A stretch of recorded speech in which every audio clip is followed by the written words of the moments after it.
अजीब सा सन्नाटा होता है ना शमशान घाट में। गंगा के किनारे स्थित उस शमशान घाट में भी एक भयावह खामोशी थी। 3-4 लाशें थोड़ी थोड़ी दूरी पर जल रही थी। आग की लपटें मृत शरीर को जला रही थी और दुनिया के सबसे बड़े सत्य यानी मृत्यु को बता रही थी। जब तक हम जीवित रहते हैं तो जरा सा कहीं आग की लपटें छू जाए तो जान निकल जाती है, लेकिन मृत्यु के बाद तो पूरा का पूरा शरीर धीरे धीरे कर जलता रहता है और हम चुपचाप चिता पर लेटे रहते हैं। सूरज आहिस्ता आहिस्ता पश्चिम में डूब रहा था। 12 साल का दीपक शमशान में चुपचाप बैठा एक लाश को जलते हुए देख रहा था। लाश का शरीर धीरे धीरे राख हो रहा था और जैसे जैसे उसका शरीर राख हो रहा था दीपक के हाव भाव बदलते जा रहे थे। उसके चेहरे पर तनाव आ रहा था, उसकी आंखें बड़ी होती जा रही थी और धीरे धीरे कर उन आंखों में लालिमा आती जा रही थी।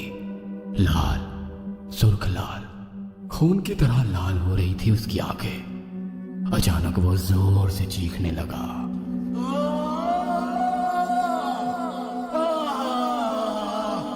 जल्दी लाश के पास गमों के सागर में डूबे उस मृत व्यक्ति के परिजन दीपक को इस तरह चिल्लाते देखकर डर गए। अरे ये कौन है? कहाँ हुआ रे उसको? हमको नहीं पता दादा, पता नहीं कौन है। बाप रे, ये कैसे चीख रहा है? ऐसा लगता है कि कौन भूत घुस गया है इसका देह में। दीपक जो अभी तक केवल चीख रहा था, जमीन पर बैठे बैठे उसने अपने पैरों के नाखूनों को सामने के पत्थर पर रगड़ना शुरू कर दिया। वो रगड़ इतनी तेज थी कि उसके नाखूनों से खून निकलने लगा, लेकिन उसे शायद दर्द का एहसास नहीं था, तभी तो वो नाखूनों को लगातार रगड़े जा रहा था। पास बैठे लोग अब दीपक को देखकर और भी डर गए थे। अरे अरे, ये किसका बेटा है रे? हाफ माइंड है का? ये क्या कर रहा है? उस आदमी की बात पर दीपक ने उसे गौर कर देखा और उसके मुंह पर थूक दिया। अरे ये क्या कर रहा है तुम? मारेंगे एक थोपी, दिमाग सही हो जाएगा तुम्हारा। दीपक ने उस आदमी की बात का कोई जवाब नहीं दिया। वो अपनी जगह से खड़ा हुआ, अपने कपड़े फाड़ दिए और उस जलती लाश की ओर दौड़ पड़ा। दीपक उस चिता पर कूदने ही वाला था कि तभी कुछ लोगों ने उसे पकड़ लिया।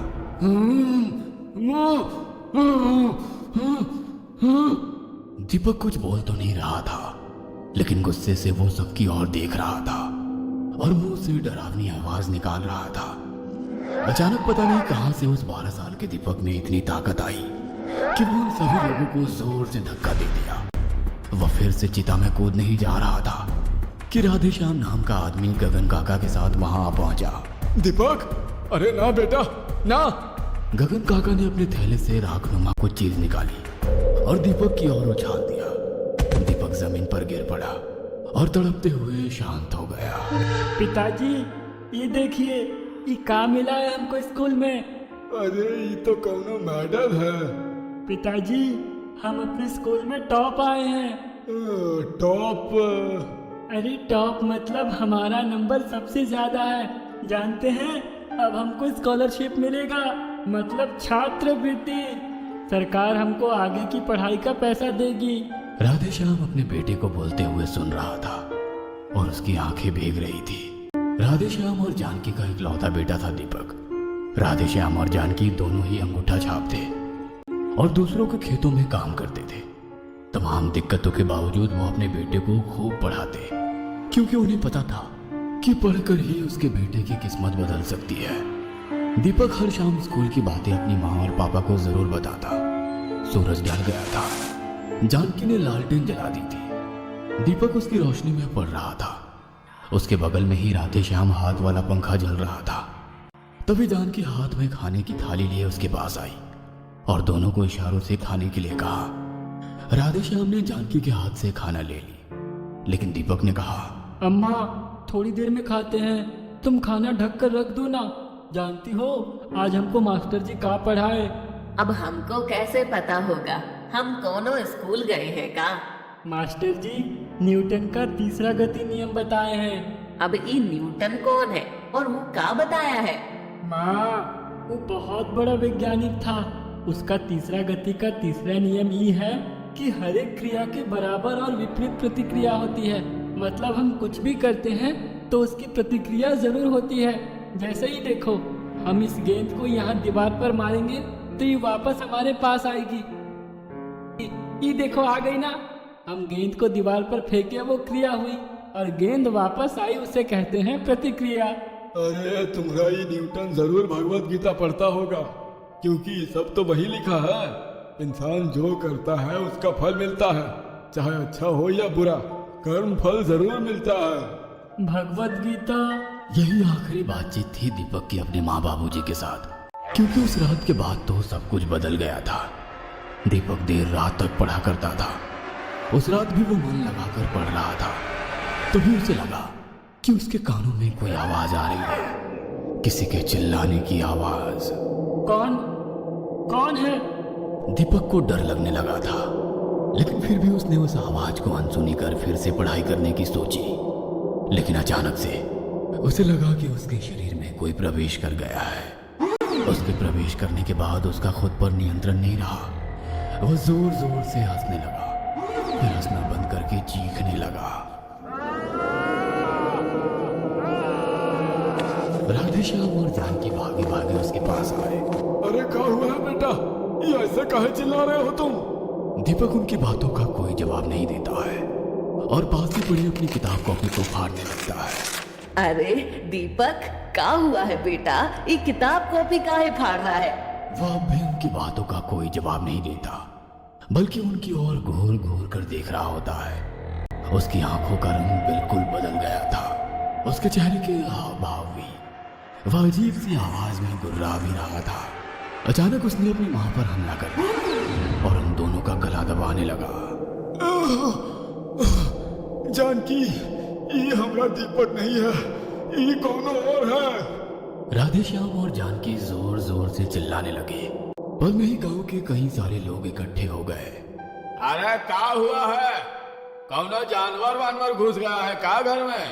बचाओ बचाओ। गांव वालों ने दीपक के घर का दरवाजा तोड़ा। लालटेन की रोशनी में उन्होंने जो देखा उसे देखकर सभी सहम गए। दीपक ने अपनी मां को बुरी तरह घायल कर दिया था और वहीं चुपचाप सिर झुकाए बैठा था। गांव में सभी को पता लग गया था कि दीपक के शरीर पर किसी बुरी आत्मा ने कब्जा कर लिया है। गांव के गगन काका झाड़ फूक किया करते थे।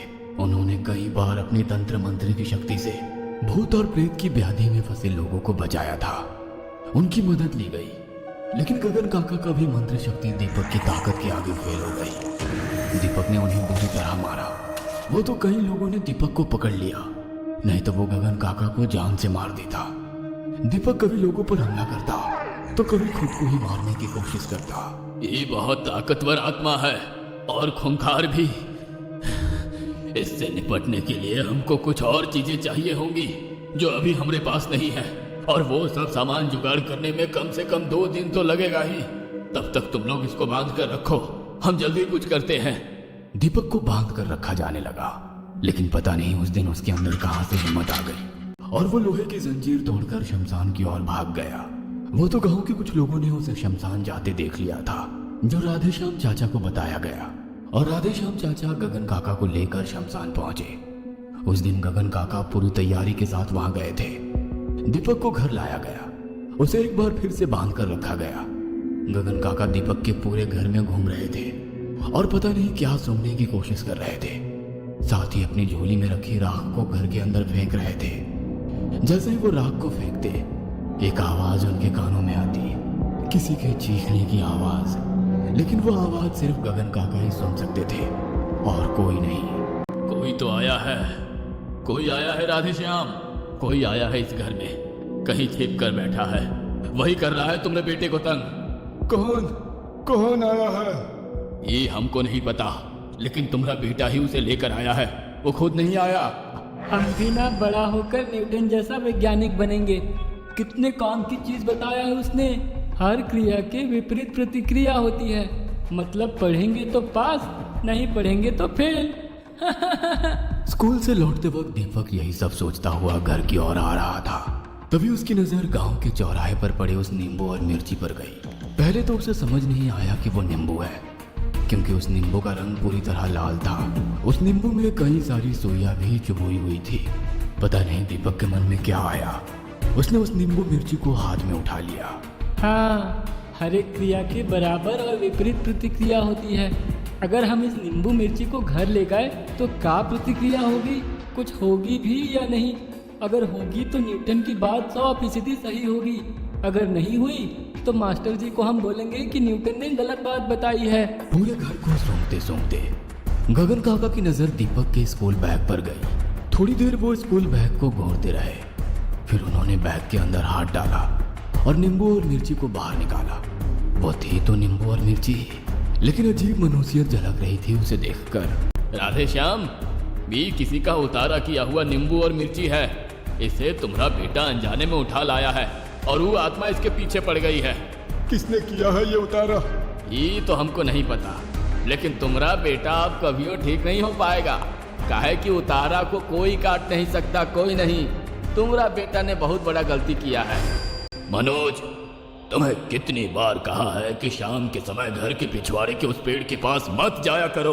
काहे बाबूजी? अरे ये गांव है, तुम्हारा शहर थोड़े है। कहीं रात को कोई सांप वाप निकल आए या कोई जानवर ही निकल गया तो क्या करोगे? गांव के मुखिया सुरेंद्र नाथ ने शहर के हॉस्टल से छुट्टियों में घर आए अपने इकलौते बेटे मनोज को ये बात 10 बार से ज्यादा बार बताई थी, लेकिन पता नहीं मनोज को क्या धुन सवार थी कि वो बार बार उस पेड़ के पास चला जाया करता था। और एक रात, मालिक, मालिक जल्दी चलिए, छोटे मालिक को कुछ हो गया है। वो अजीब आवाज अपने मुंह से निकाल रहे हैं। उनकी आंखें भी लाल हैं, उनके हाथ खून से भरे हुए हैं। मालिक कहाँ है मनोज? घर के पिछवाड़े के पेड़ के पास। वो अपने नाखूनों से पेड़ को लगातार खरोचे जा रहे हैं। हमने उन्हें पेड़ से अलग करने की कोशिश की तो उन्होंने हम पर हमला कर दिया। दीना के सीने पर तो उन्होंने अपने दांतों से काट लिया और उसके सीने के मांस को अपने जबड़े में ले लिया है और वो उसे लगातार चबाया जा रहा है। मालिक, लगता है कोई बुरी आत्मा ने उन पर अपना कब्जा कर लिया है। सुरेंद्र नाथ भागा भागा घर के पिछवाड़े पहुंचा। अपने बेटे की हालत देखकर वो दहल गया। कुछ साल पहले का मंजर उसकी आंखों के आगे घूमने लगा। तुमको जितना बोल रहे हैं उतना करो, नहीं तो यही मारकर गाड़ देंगे तुमको। मालिक, 1 बीघा जमीन है हमारे पास। बड़ी मुश्किल से अपना और 3 बेटी का गुजारा करते हैं उससे। आप कह रहे हैं कि वो जमीन आपके नाम लिख दें? तुमको बोल रहे हैं ना वो हमारा जमीन है, तुम्हारा नहीं। चलो अंगूठा लगाओ ये कागज पर। नहीं मालिक, हम ही नहीं करेंगे। जमीन हमारी माँ है, हमारा माँ को मत छीनिए हमसे। तुम ऐसे नहीं मानेगा। कोई बात नहीं, हमरे पास सब समस्या का हल है। सुरेंद्र नाथ ने उस गरीब रास बिहारी की हत्या कर दी। उसके मृत शरीर के अंगूठे से जमीन के कागज पर निशान लगवाया और घर के पीछे वाले हिस्से में उसे गाड़ दिया और अगली सुबह उस पर एक कांटेदार पौधा लगा दिया। सुरेंद्र नाथ ने रास बिहारी को मार तो दिया, लेकिन उसकी आत्मा उसके घर के पीछे हमेशा मंडराती रहती। रास बिहारी की आत्मा ने अब सुरेंद्र नाथ को परेशान करना शुरू कर दिया था। वो कभी उसके किचन में आग लगा देता तो कभी उसकी छाती पर सवार होकर उसका गला दबाने की कोशिश करता। एक बार तो उसने उसके अनाज के गोदाम में आग लगा दी। रास बिहारी की आत्मा का खौफ सुरेंद्र पर इतना पड़ गया था कि उसने एक तांत्रिक की मदद ली। वो भटक रहा है, वो अपना बदला चाहता है, लेकिन आप चिंता मत करिए, मैं उसे बांध दूंगा, मैं उसकी आत्मा को बांध दूंगा। आप लोहे की एक कील ले आ दीजिए, ध्यान रहे उस कील पर पूरी तरह जंग लगा हो। सुरेंद्र नाथ ने लोहे की जंग लगी कील का जुगाड़ कर दिया। तांत्रिक ने उस आत्मा को उस कील से बांध दिया और उस कील को जमीन में गाड़ दिया।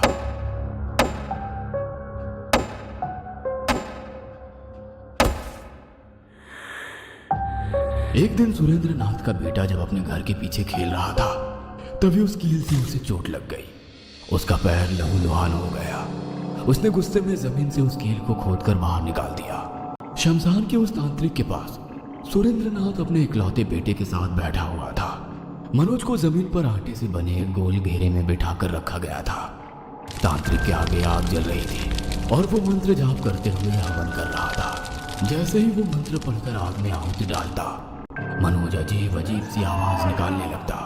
कुछ देर बाद वो किसी पर कटे पंछी की तरह छटपटाने लगा और जमीन पर लौटने लगा। सुरेंद्र, ये आत्मा ये आत्मा तुम्हारे बेटे को मारने पर उतारू है। हमरे बेटे को बचा लो, हमरा एक को बच्चा है, इसके बिना हम कैसे जिएंगे। इसको बचा लो, इसको बचा लो। सुरेंद्र, तुमको जो जो चीज लाने बोले थे वो लाए हो ना? सुरेंद्र ने हाँ में अपना सिर हिलाया। तांत्रिक ने उसे नींबू, मिर्ची, लाल रंग और सुइयां निकालने को कहा। इन सुइयों को इस नींबू पर चुभो दो और लाल रंग से इस नींबू को पूरी तरह रंग दो। तांत्रिक ने जैसा कहा सुरेंद्र ने कर दिया। तांत्रिक आंखें बंद कर कोई मंत्र पढ़ने लगा। उसके बाद उसने उन नींबुओं को हाथ में लिया और मनोज के सिर के चारों ओर घुमाने लगा। उसने 108 बार इस प्रक्रिया को दोहराया। 108वीं बार में मनोज का शरीर बिल्कुल शांत हो गया। सुरेंद्रनाथ, तुम इसी समय इस नींबू को लेकर किसी चौराहे पर फेंकाओ, लेकिन याद रखना ये करते हुए तुम्हें कोई देखे नहीं, और इसे चौराहे पर ही फेंकना और कहीं नहीं। जैसे ही तुम इसे फेंकोगे तुम्हारा बेटा उस आत्मा से मुक्त हो जाएगा, लेकिन ये आत्मा इस नींबू मिर्ची में ही रहेगी। जिसके भी पैर इस पर पड़े या इसे किसी ने उठा लिया तो वो उसे नहीं छोड़ेगी। सुरेंद्रनाथ का बेटा मनोज अब बिल्कुल ठीक था। वह शहर जाने की तैयारी कर रहा था। उधर दीपक की हालत बहुत ही खराब थी। वह पूरी तरह पागल हो गया था। उसे अब भी बांध कर रखा जाता, लेकिन एक दिन फिर से उसने जंजीरों को तोड़ा और सड़क पर भागने लगा। उसी सड़क से सुरेंद्रनाथ का बेटा और खुद सुरेंद्रनाथ अपनी कार से शहर जा रहा था। कार अपनी गति में थी, तभी दीपक ने एक पत्थर उठाया और जोर से कार के शीशे पर मार दिया। कार एक पेड़ से टकराई और फिर सन्नाटा छा गया। सुरेंद्रनाथ और मनोज दोनों मारे गए। दीपक अभी भी जिंदा तो है, लेकिन पागलों की तरह सड़कों पर भटकता रहता है। उसकी माँ और पिता दोनों से अपने बेटे की हालत देखी नहीं जाती, लेकिन उनके वश में तो कुछ भी नहीं है। दीपक अभी भी सड़क पर कभी कभी भागते हुए कहता है कि हर एक क्रिया के विपरीत प्रतिक्रिया होती है।